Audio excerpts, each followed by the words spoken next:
Good morning, good afternoon, and good evening to those.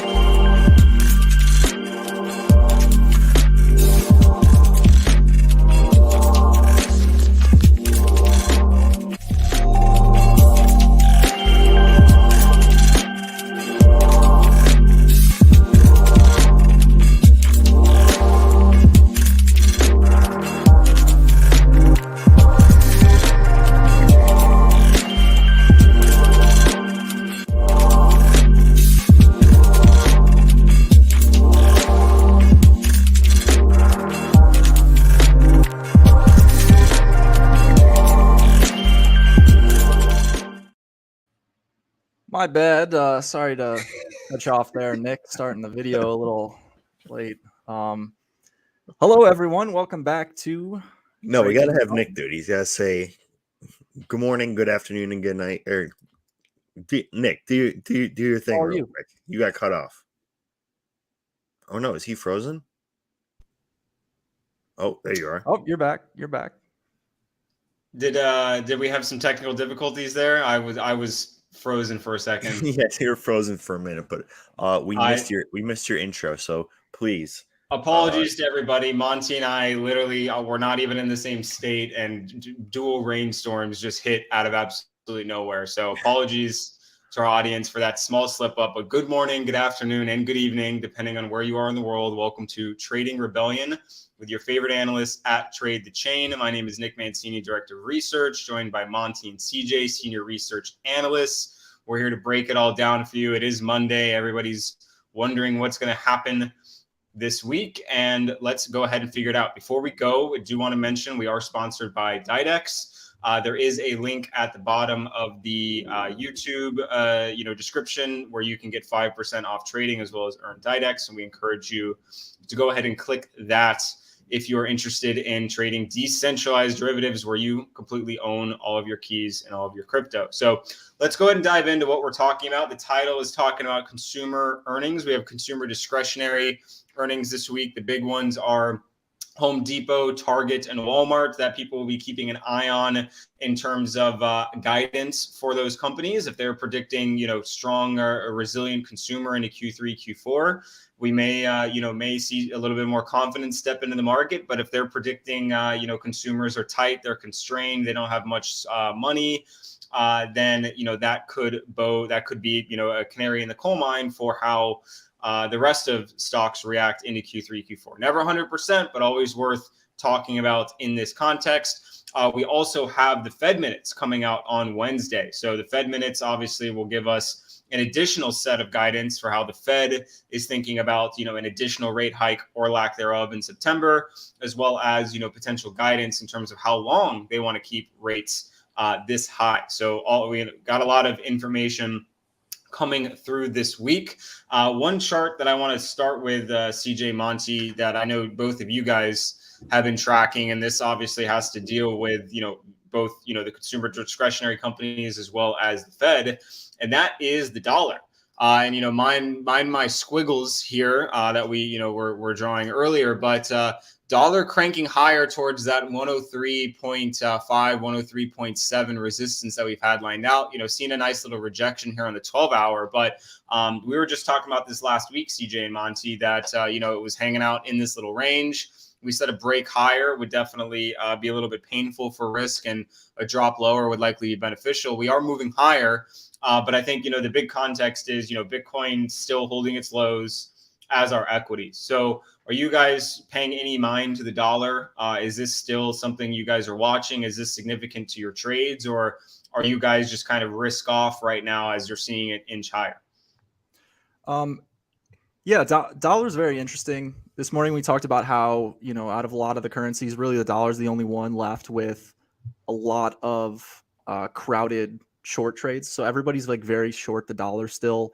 And you really haven't heard a lot of rhetoric this year around the dollar being bullish at all. People talk about de-dollarization every time somebody shows or talks about, nations who have, discontinued their transactions in the dollar. That's going to be, bearish. And so short. And that seems to be the general consensus of where the dollar's been at.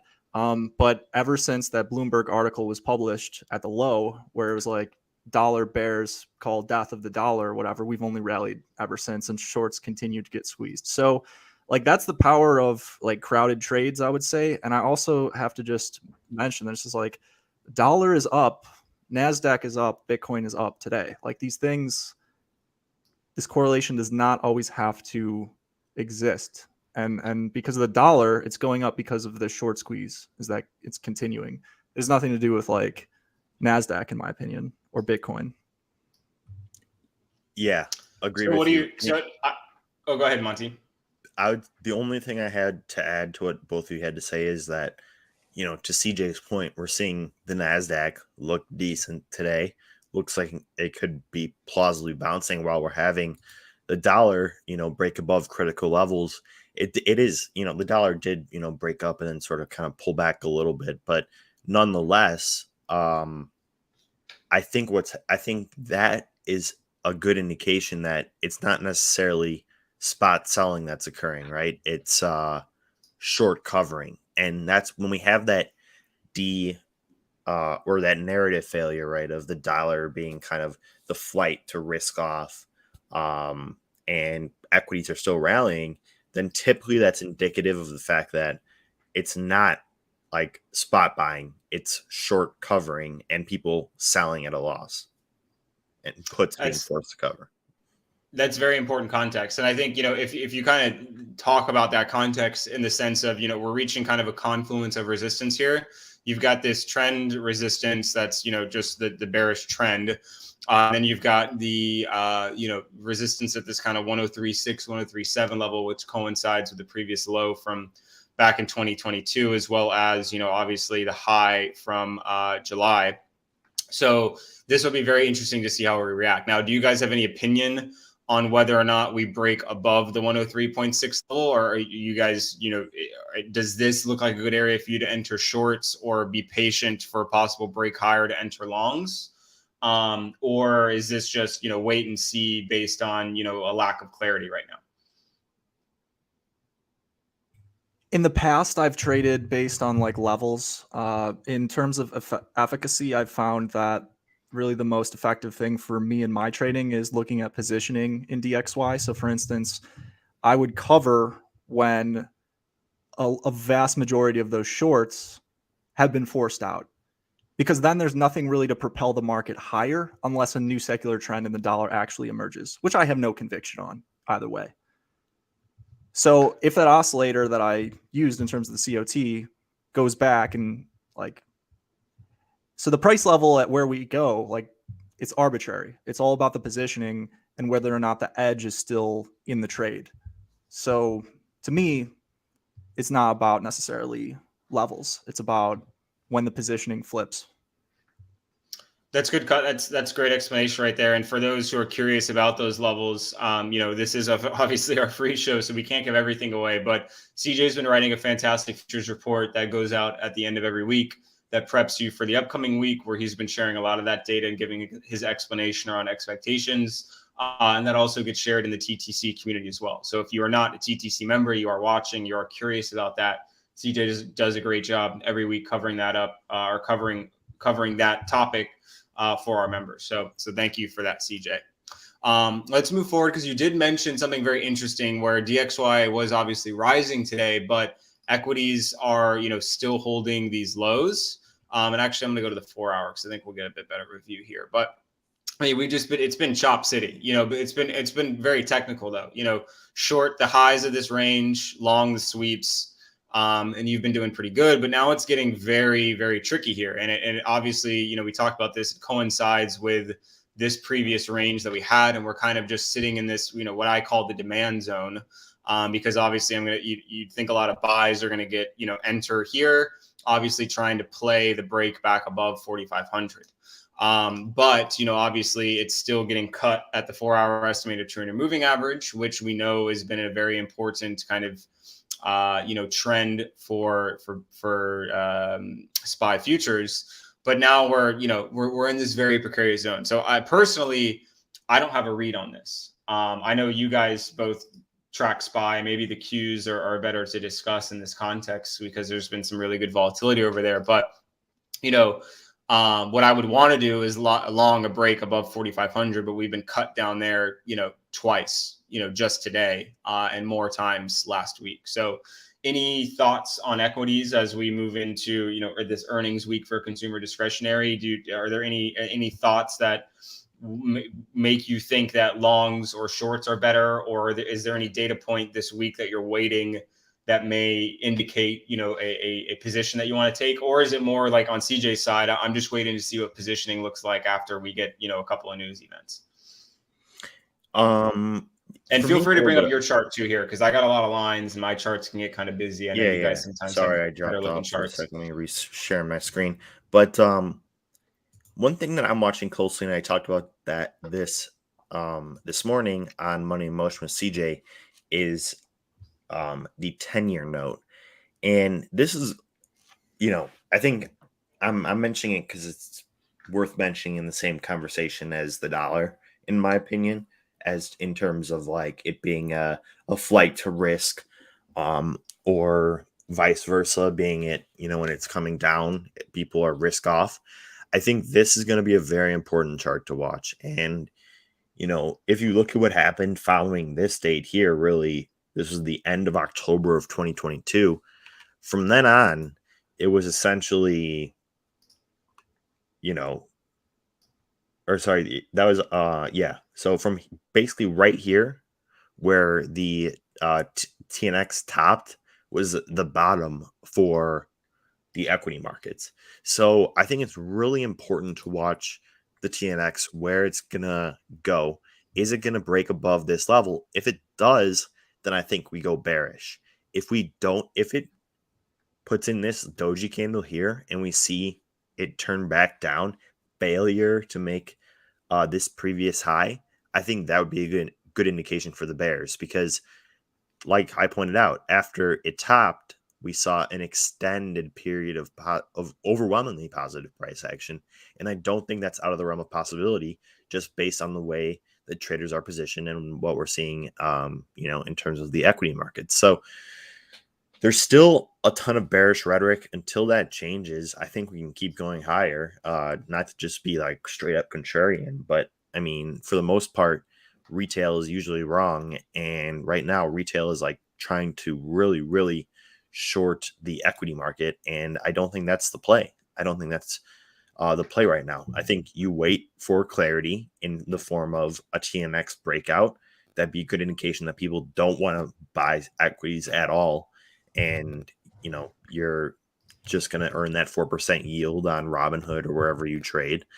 But if it gets rejected and we see it heading back down into the range of 3, I think that's risk on territory, and we're going to see equity really start to pump. So that's just kind of my thoughts on something to watch out for. I tend to agree with you, and I think if we look at the 12-hour on the equities futures chart, like what I'm seeing here is this entire block right here. These 3 lines are what I would consider like a demand zone. So you're going to see a lot of buys entering here, and you're going to see a lot of people entering shorts as they try to, ride this this fair value gap, or for people trying to obviously ride it back up into the range that we were trading in for most of July and August. So, what I'm noticing here is it's, the times that it's bounced out of this kind of demand block, it's deviated. And each of the 12 hours are perfect wicks, no candle body close below that support zone that I lined out. So I think if you are bullish, this is where you would enter, and you would set your stop at the lows down here. And you would just pray that it goes up. I mean, that's really all you can do if you're longing the lows. And I think, Monte makes a really good point here. We're at the lows. We've seen these multiple deviations. Now is the time to take a long, and you've got an obvious, area of failure. So that's, I do tend to agree with Monte there. Although I am still kind of feeling macro bearish. It's, you got to play the ranges as they're given. So great point there, Monte. Let's move forward. I do want to chat about some equity stuff and stuff CJ's seeing, but I just think, we've seen some interesting volatility on Bitcoin. That's, too good to pass up, even though this is, only a 1% range. One thing that I did notice, last night we had a lot of open interest close on that sweep of 29.1, which we told the TTC community last week that, or over the weekend, that any sweep, around this level really good long. I'll be honest, I missed, the sweep last night, but we caught it this morning and rode that up. And then I told the TTC community we took hedges right around here, right around 29.6. Obviously that worked out well. But what I'm seeing right now is, we got a lot of open interest close here, very similar to last night, and we're getting a nice sweep of the daily open, which is 29.3. So I just entered a long hedge on that sweep, and I've still got my short, from 29.6 rolling with me. So the goal is, if we get back above 29.4, cut the short, maybe ride the long to equal highs or something like that. But anytime, just in my opinion, for short-term scalps or whatever, if you see a lot of open interest close and you see buys step in and form a nice little sweep, typically you'll get a nice little long play there. So I do think that you'll see some Bitcoin volatility as a lot of this open interest closes. But the thing is, if we don't see buys here, if we don't roll up above 29.4, we're basically going to be stuck in this flat zone right here.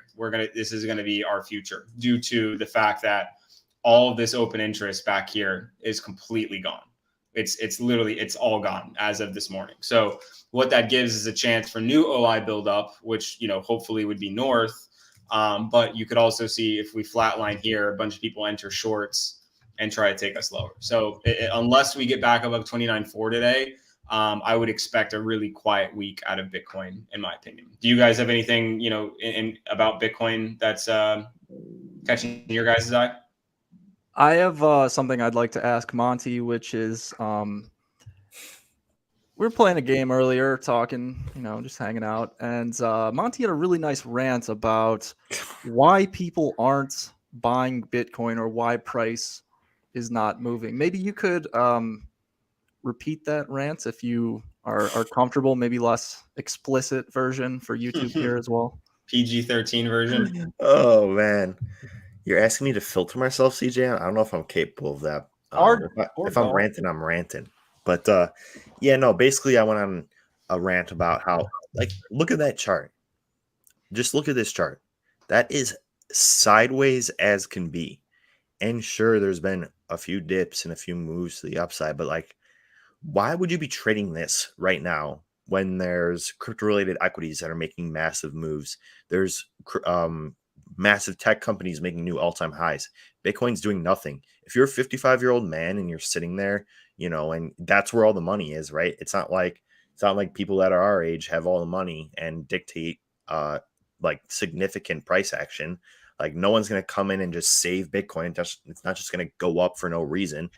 Why would someone who is over the age of 50 look at this space and say, oh, this warrants putting some capital towards? It just doesn't. Right now, first of all, Bitcoin has zero vol in an environment that has been pumping in terms of high beta assets. If you look at, Apple made a 52-week high, Microsoft almost made a 52-week high, obviously Nvidia, all those stocks. Bitcoin did nothing, and it's continuing to do nothing. So it's literally just trading around ETF news, and I don't see how, right now, anyone would be why would you want to be trading this right now? If anything, just spot buy it and then just go away. Don't trade this. This is the thing. It's going up and down. Look at today's daily candle, and how and what it looks like. We are. This is less volatile than the S&P. We're literally cannibalizing each other. Okay, this is people just. No one's making money here. These guys are. I am Monte. Okay, well, you're making money off a hedge, which that's it's not a. Well, I'll let you finish before I go in because I want you to make your point. I was just gonna say that a hedge shouldn't be making money. It should just be covering your losses. If it's doing anything more than that, then you're degenning into a trade, not a hedge. But this, when you see this sort of price action, there's no catalyst. There's no, precursor for what is causing it. And I just don't think that this is something that you want to be trading. The vol is not there. The vol is so low. And with vol this low, like you're gonna get chopped up by the algos, and you're gonna get, essentially cannibalized by the people that are still left in this market, which are highly intelligent individuals that are running, algorithmic trading systems and are high frequency trading. That's what you're competing against. So you're not going to be able to make a secular bet like anytime soon, in my opinion.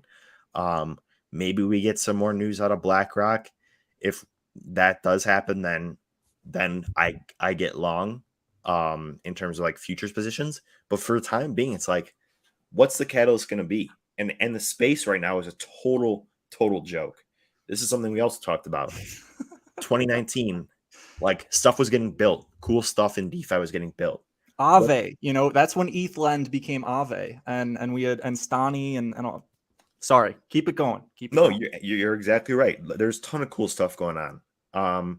Now we've got Shiba Inu, Obama, Sonic, whatever. Yeah, and like that, and then also like WorldCoin. It's like, come on, it's like this is what the space has to offer. This is what the brightest minds in this space are coming up with. Is like, WorldCoin. Like Sam Altman, he's a bright guy. There's no doubt about it. But like WorldCoin, that's like our bear market project. That's what people are looking at. And then also like Shiba and Doge are pumping. You can't take this space seriously right now. And then if you go on crypto Twitter, if let's say this 55-year-old goes on crypto Twitter and he just sees a bunch of fucking Pepe memes, like, I'm not putting my money there. I'm just gonna put my money in the S&P and get 6% a year, and I'm gonna live happily and play golf. I'm not gonna buy some zero vol asset that Bitcoin is basically acting as, and this space right now is a clown show. There's no other way to put it. I think also, like, you look at some of the most intelligent and most successful people in the space, the people who have made 9 figures trading crypto, I should say holding crypto over the long term. People like Kobe, people like DGen Spartan, they scale out very like gradually, and they scale in like very gradually, and they're allocated to the long side, at least like DGen Spartan is. And these are all public wallets that you can follow. So I think like trying to kill yourself trading, like I did this earlier in the bear market. It's almost like if you're trying to trade every single day to double your stack before the halving or 2024, it's not even going to matter. Like once 2024 or 2025 or just favorable market conditions for crypto return in general, where things become exponential, like it's not going to matter what you did in these environments. Like just survive and wait, like, or go trade something that's moving.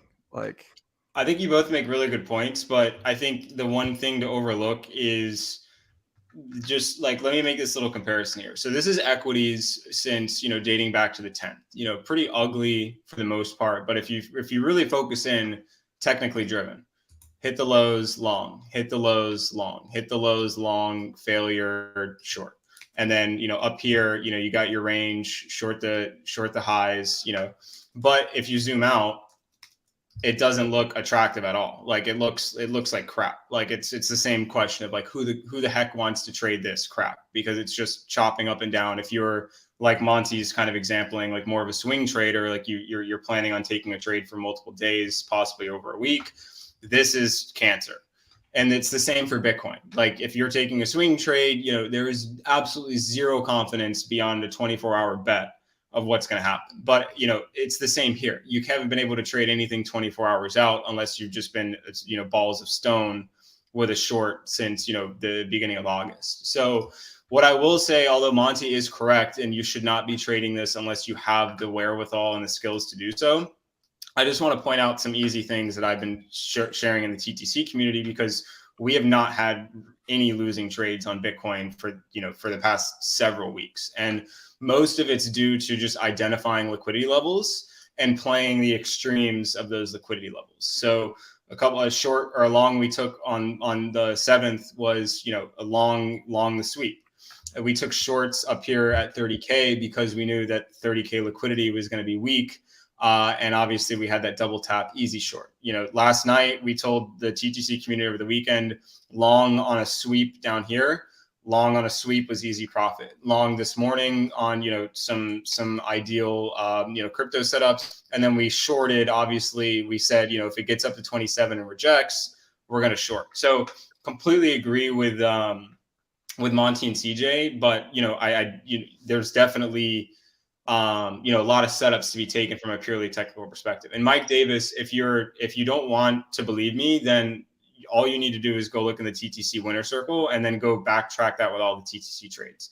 Be 100% honest with you, not all of my trades personally are wins or perform really well, but I only put in the good A1 setups that I fully trust myself into TTC.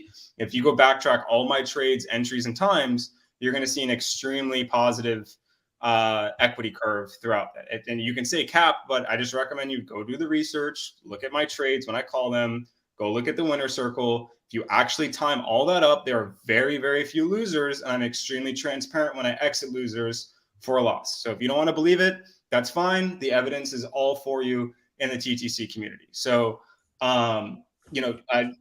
Monty is fully correct, and I know I'm going to get some hate because every time when you trade things well and you say you do, you're going to get some hate. But there is volatility to be played. But on the reciprocal, there is a lot more friendlier volatility in the equities market. So I don't want everybody to be completely discouraged from crypto because there is still some good stuff. And if you know where Bitcoin's going to go, there's high beta assets and alts. We've seen a lot of 10, 20% rips. Pepe and Shiv have been performing well. So there's opportunity, but you have to be a lot more careful and calculated than I think your approach to equities. So, but yeah, I mean, feel free to go ahead and check. I recommend everybody go in TTC and audit me. If you want to call me out, but just bring the data. So, Nick's inviting an SEC audit.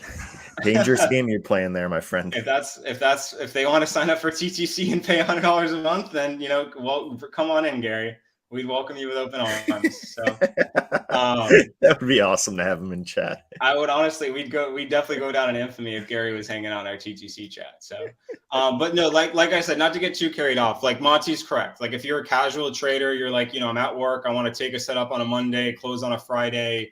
Bitcoin is definitely not for you. But if you're in there, every day and you want to take short, quick scalps and stuff like that, a lot of opportunities in crypto. But that's also why we have TTC. Like Monte and CJ absolutely murdering it in TradeFi. Monty's thrown a couple of crypto shots out that have been done well. And then we've got the other hand where I'm mostly covering crypto. So I think that's the beauty of TTC as well, is that it's not a single side. Depending on what your fancy is, you're going to get it. So you want crypto? We got it. You want commodities? We got it. You want derivatives? We got it. You want oats? CJ's got you.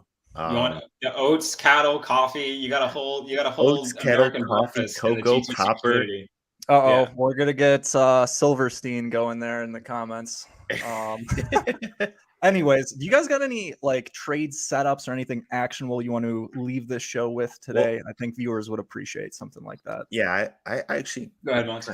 I wanted to talk to you guys about this and just get your opinion because we didn't even talk about this before the show, and like this is just like us, bullshitting right now, and I would love very much to hear your opinion on it. But the Doge coins, Doge and Sheeb, everyone on Twitter talking about shorting these things.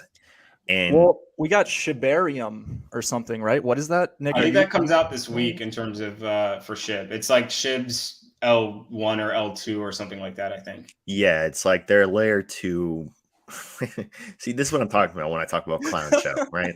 They're basically copying what they did for Doge Chain because that was a big catalyst at the time for Doge that ended up being absolutely nothing. So I would assume it's going to be similar for Shibarium. Yeah, so like we haven't really talked about them in a while, but they are actually volatile in terms of like we're seeing some actual movement, not just that flatline price action that the corpse EKG that Bitcoin is showing on a chart. But like, I think these could plausibly be interesting fades because everyone is talking about shorting these things. And I know right now today, like Doge is down, 1%. Continuing to slide. Let's check the hourly chart just real quick. Yeah, it broke down below those lows, but you can see some pretty decent supply absorption. Excuse me, on this hourly candle. That is worth noting for sure. So, people exiting their shorts, perhaps. I don't imagine that it's people catching a falling knife here. Monte, I got something for you. Go to indicators and then type in open interest auto and click the Spaceman BTC one. Oops. No, you got to type in fully open interest. Sorry. This is what I use to track OI specifically for Binance. I'm not entirely sure. It's not good for every single exchange. Yeah, that one. Yeah, so there you go. So now you'll see open, and so there's your OI for Bitfinex. Yeah. Okay. Same on. So it looks like a lot of shorts are entering, a lot of longs I would say are entering. That is interesting, and not. How do you tell whether or not it's long or shorts entering? Because so you never fully know. It's really just an assumption. But if we look at where Monte's cursor is, you can see that the open interest close was a relaxation of price action, which would lead me to believe that that was longs closing. And since it looks like everyone's getting short, right? Because like if price is going down and you have more open interest, wouldn't that be people getting shorter?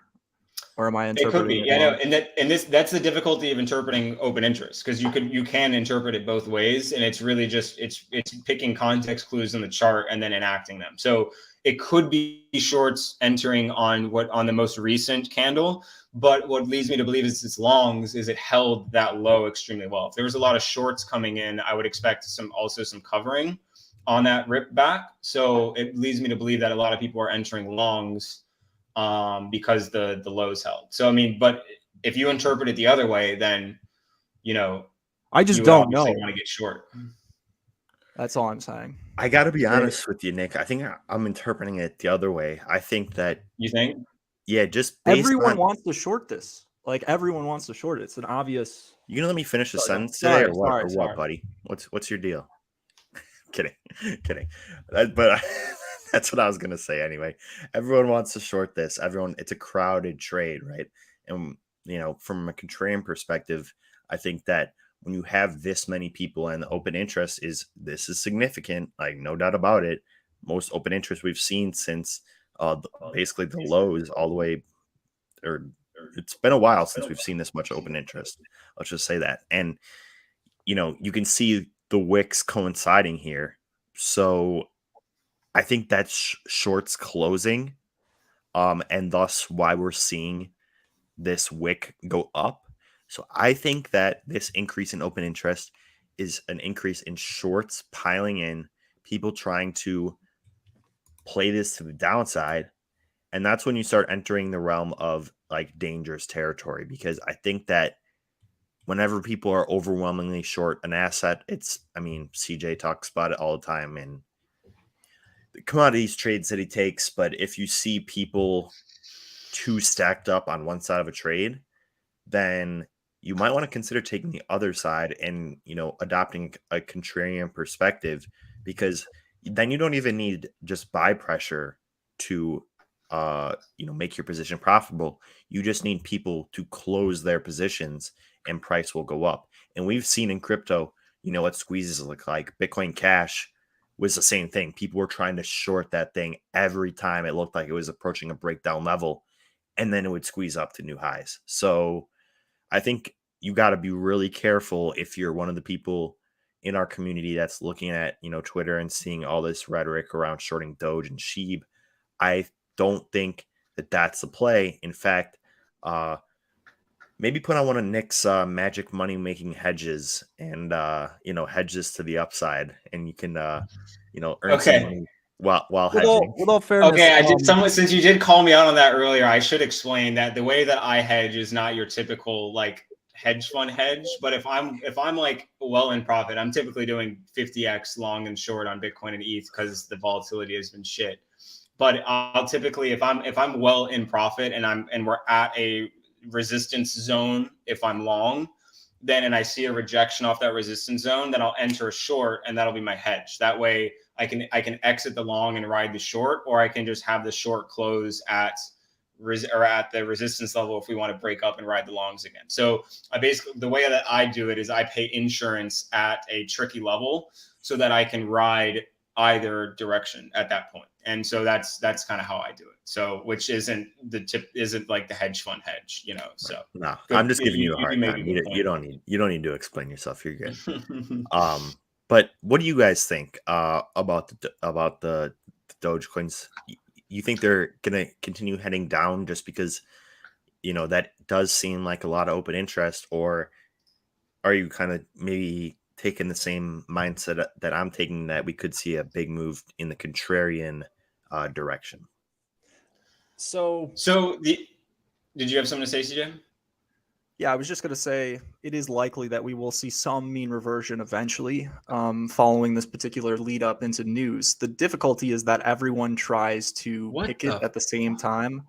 And that's when you like get these squeezes. That happened a lot during like CFX comes to mind, you know, shorting that one back in the day. You just get a lot of squeezes when a lot of people. Nick, are you what's going on? This is crazy. Okay, so I just loaded up. For this screen, I loaded up like an entirely fresh like trading view on Chrome, and I clicked on Doge, and on the bottom right, the literal Doge dog popped into the middle of my screen, started dancing, and then ran back to the right side of the screen. And I can't recreate it, but it happened on TradingView. Like the literal, you click Doge. Right. Who put acid in Nick's coffee this morning? I'm not seeing it, dude. Dude, refresh, like close your cache and do it again. I've never in my life have seen anything like that. I was absolutely shocked. I had to like do a take two whether or not I took shrooms. CJ's talking. Your face is like, dude, I literally saw a dancing Doge on my screen. Like, okay, how else? What is your reaction going to be for that? So I'm sorry to interrupt, CJ, but that was just like they're trying to pump the shit out of this thing. I've never seen that. I look at the Doge chart every day, and I've never seen. Well, that's clearly bullish. That's hilarious. Clearly bullish. But go ahead on your point, CJ, because I have a point to make after you. Yeah, so I mean, eventually, high likelihood of mean reversion. Shit, it's happening. I told you. There we go. There it was. All right. Unless we all ate the LSD cereal this morning. They added that today. Alex. That's a new thing. That's funny. Hey. All right. Yeah, I mean, probably mean reversion eventually. But the tricky thing is that everybody comes in at the same time to short it once it's up a lot. You know, typically I think you'll have to wait for the response after the news of this actual launching of Shibarium or whatever it is, because when you look at the best shorting opportunity in Doge was doing it the night that Elon went on SNL, which is like a clear news catalyst. So maybe with Shibarium during that launch becomes a news failure, but you just got to be difficult because look, there's like 50 people left on crypto Twitter and they're all talking about shorting Doge. So it's just like, and this is important that I think to mention as well is, let me share my screen here. For the Shibarium trade, there is no specific date. So it's supposed to be between August 13th and 17th. So, which is another, actually very smart on their part to not have an official like news event that everybody can like load up open interest and sell. But also very annoying if you're going to try and trade it in the way that Monte and CJ are talking about. Because if you don't know when the launch is going to be, you know, longs could last longer than normal, and you know it would be very annoying. So what I would say is I think, you know, while I do agree Doge is probably a bit of a safer play in terms of volatility, if we just go ahead and load up Doge versus Shib vol, Doge is up. I mean, this is, you know, let's just talk about like since August. Doge is down 2% since August, and Shib is up 20%. So I would say, you know, if you're looking for a more volatility and less leverage, meaning, you know, probably an easier spot trade or 1 to 5x leverage, Shib is probably your best friend. And the weakness from Doge, I think heading into Shibarium is also a signal that Doge could be extra weak following Shibarium, because I think, you know, it's just odd that it's not doing anything given the fact that we're just a couple of days away. So the way that I would play it is, you know, so let's call this whole area right here. Actually, that's way too wide. Let me zoom down to 1 hour. So this is a bit difficult because I don't want to get people too scared, but basically this entire area right here with the wicks, you can see some holding it's holding that price area. Or also got the 1 hour estimated 200 moving average is holding. So an overzealous trader would certainly enter along here with a stop right here. And then you would hope that the 1 hour estimated 200 moving average, you can ride that back up to equal highs. And judging by, this is the 17th, which is the end of the period, I could definitely see it running these highs before that. So I'm not going to take this trade because I don't like the fact that I don't know when Shibarium is going to launch. But a savvy trader, your setup is obvious. It's if it holds this low, then it should head higher.